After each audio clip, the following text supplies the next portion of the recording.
Okay, I'm Preston Swirnoff with Center for World Music, and we are excited to welcome Qais Essar to our concert series this season for April 18th at the Mingei International Museum for an evening of Afghan music on the rabab.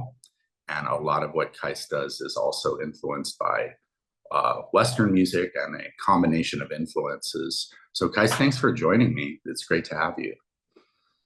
Thank you. Thank you for having me.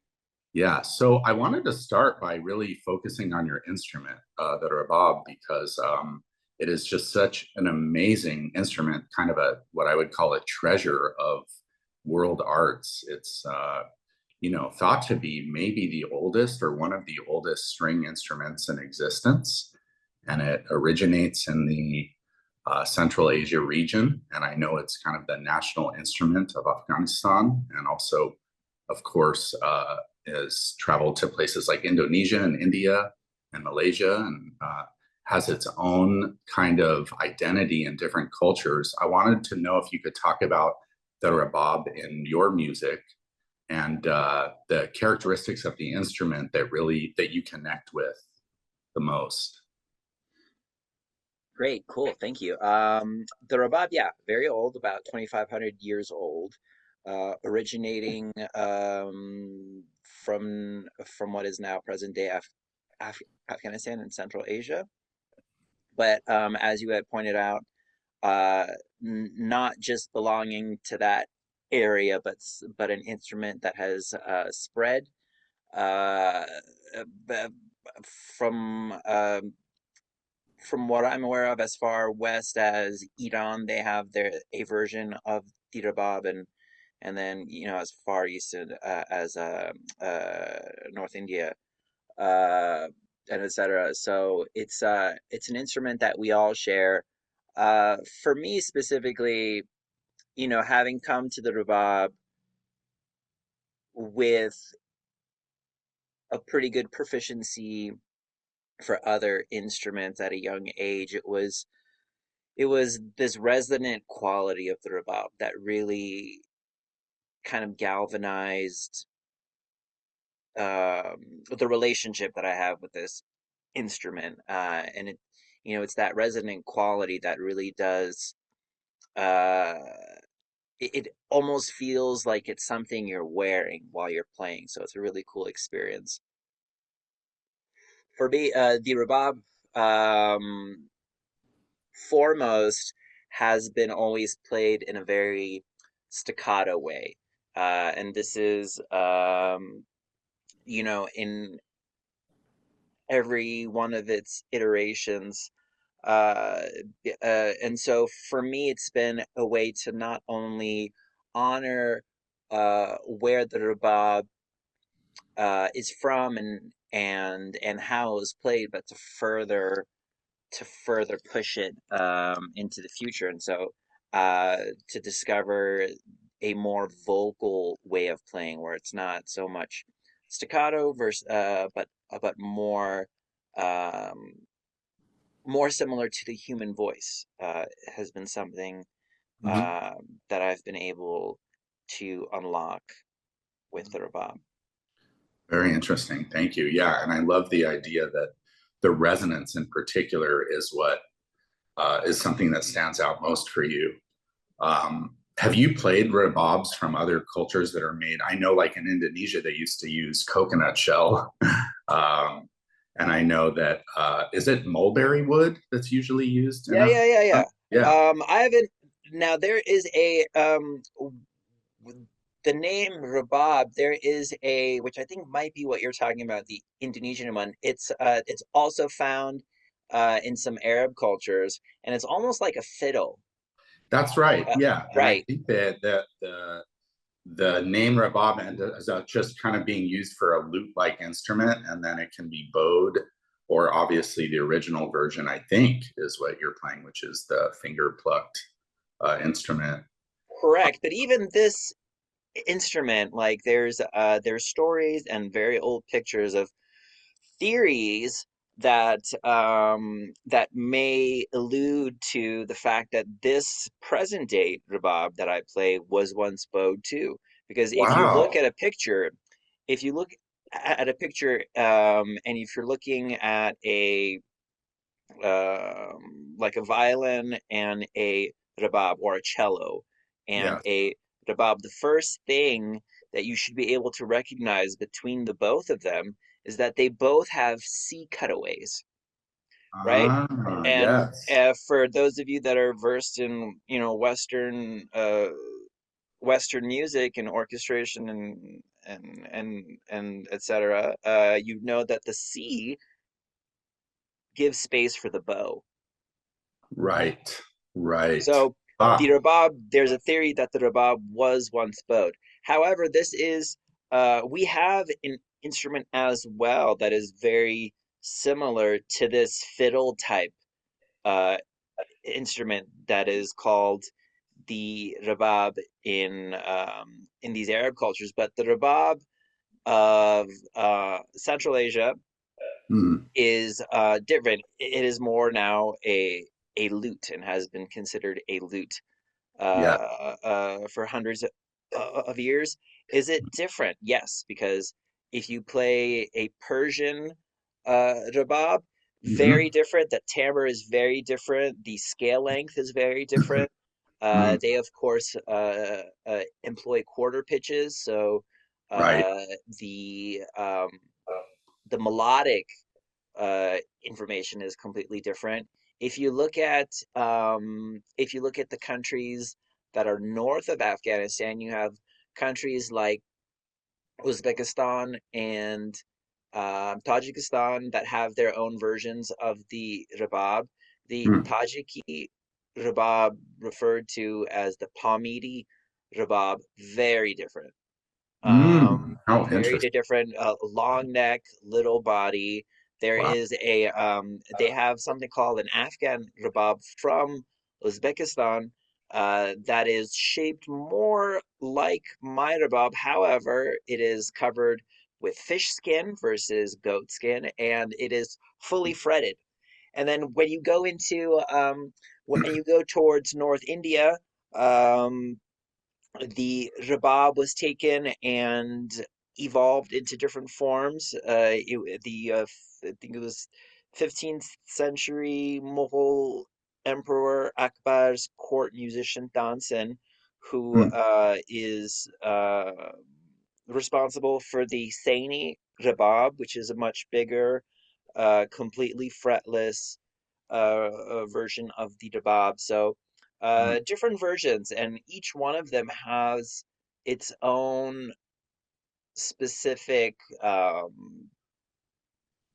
like it factor, right? And so for absolutely. me, the Kabuli rabab is the one that I feel has the best of all of them, has a little bit of what this rabab can do and what this rabab can do. Ah, uh, yes. but it's just yeah, it's all in this one for me personally. And that originated in Kabul, we think. In Afghanistan, yeah. Yeah. Yeah. Great. Wow, wonderful. That's so fascinating how an instrument, can morph into these different forms depending on the geography, the cultural context, and the style of music in each region. Sure, sure. I mean, Yeah. even with not only this instrument, but if you look at the instruments that exist today, it's a very, very widely accepted theory that the sarod, the from North India, is a direct descendant of the rabab. That it was these Afghan horse traders Mm, coming into North India, seeing the vocal tradition, uh, began to make the changes to this instrument to help them better emulate the human voice, which is what any instrument from the gauntlet of Indian classical music is trying to do, at its core. It's to emulate to its best ability the human voice. yeah. So Yes. Yeah. I know. I have read that about the Sarod being a descendant of the Rabab. Also very fascinating. And the emulation of the human voice. Last month we had a ney player, a Persian ney player, who was cool. demonstrating the same thing about the crying and laughing and wailing and chanting, all emulating the human voice. So I think that's such a kind of universal desire of musicians to give a voice to their instrument. Um, yeah, the other question I had was like, I always find it really interesting with artists like you who are obviously living in today's world, who have the background of their tradition, but are also branching out into uh, incorporating influences from things like Western minimalism, Western classical music, and other musics that you come across. And I always find that a super interesting practice, but also maybe a slightly dangerous one, right? Because how do we maintain our roots without letting them get too watered down, but still grow and open our practice into, living authentically as musicians today? I think there's obviously a place for both, but how do you approach that as someone who's really active and definitely pushing boundaries and incorporating a wider spectrum of music into your playing? That was very good. That was worded very well. Oh, Yeah, Western minimalism I love, which is mhm. so it's I funny do too. that. But even even understanding that, right? Understanding some of the people that helped pioneer that movement, guys like Terry Riley out of New York, who were heavily influenced by Indian classical music. So it seems Absolutely. like it's just kind of like we're all pulling from the same thing, Yes. and in different eras of the music, we are inspiring one another to uh make our own music better. So it's not it, it, none of it is of one people or of one culture. Is like a shared experience, right?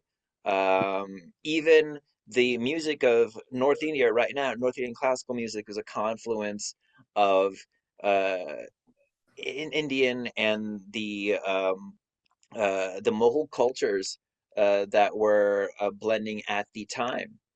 And so for me, it's been just that, is to continue that model, is to draw from places that not only help extend the reach of the rabab, but help adapt the rabab to be able to exist in like 2025, right? To be found in places outside of just Afghan folk music from Nangad, right? The super hyper exclusive model versus something that, yes, the rabab can be used here. It could be used in hip hop. It could be used in cinematic stuff. It could be used in American folk music. It could be used anywhere, if you know how to marry the two. And so I think Sure. for me, um the danger would be to continue the status quo. And there's so many people that are, I'd say most of the people are doing this, and that's Mhm. the upholding tradition, Mhm. but that's how things die and extinct and become extinct, is if you don't evolve. Hmm. It's an interesting point of view. Sure. And it's like tradition itself, whatever model it is that you're looking at, to think that it at one point was not influenced by something foreign to give it its own specific uh flavor, I think is a little naive, because we are constantly being influenced by each other. Yeah, yeah, no, I definitely see that perspective. I think what I do find interesting about you though is that when you perform, it still feel. I mean, from what I've watched, there's still a real Afghan feel to what you're doing. You're not, you're sitting on the floor, you're playing with other musicians who still play instruments from that tradition. Not all. I know you've done other work with classical Sure. music, but often in your performances. So I do find a richness in this presence that can be brought from this very old tradition that still has a lot of power. And then, yes, the ability to absorb and just basically play music, right? That's what we're doing. Right. We're just repeating something. And I think you made a good point because, of course, Terry Riley studied directly with Pandit Pranath, who's a Right. That's right. Hindustani vocalist, yeah, who Lamont Young brought to New York, and Lamont Young was actually his disciple for Mm-hmm. over a decade. So yeah, there is a very strong connection, especially between that music and then of course African music with people like Steve Reich, Right. right? So I think that's a great point to make. Yeah, that's really good. So for this performance or what you're doing these days, I'm always interested to bring it to the present. What are you finding still inspiring you? How do you see your music growing right now? And what kind of repertoire are you playing live these days that you're excited about? Oh, it's really cool. So I just got off I got off about 4 months of touring last in the fall, end Hmm. of summer, fall, and in different ways. So my Australian tour was more maybe what you have experienced through Hmm. watching video and stuff, which is a traditional performance um, of classical music, and Afghan classical music is a sub branch of Indian classical music. So, Right. an hour presentation of a jog, which is a melodic form. But then at the same time, I was touring with um, with a group of musicians doing doing things very outside of that, right? Touring with a trumpet player, but playing music in more group settings, playing music that is outside of the tradition right now. I'm working on a collaboration with an amazing Australian guitar player, and music that's not just modal or just like to one key, which is usually like the crux of all of these instruments, is that they have to stay in one place generally. And so yeah, it's I'm doing it all. It's Yeah. the classical music, and then music in more group settings, music in different producing music for the rabab in different ways, right? Mhm. For uh, for example, for a meditation album with an artist I'm working on, or a an album that is reimagining Sikh shabads or sacred hymns with the rabab and different orchestration. Um, just yeah, a lot of different things, and the Love rabab fits perfectly in all of them. it. In adept hands, yes. So, oh, Yeah, lovely. Well, yeah, it that's really does. exciting. Well, listen, thank you so much for taking the time to chat about this. I know we're going to have a Q&A at the concert as well, and the audience always loves learning more about instrument and asking questions. So I'll save the rest for then, but we're really excited to welcome you and see you next month here in San Diego. Great, thank you very much. Great.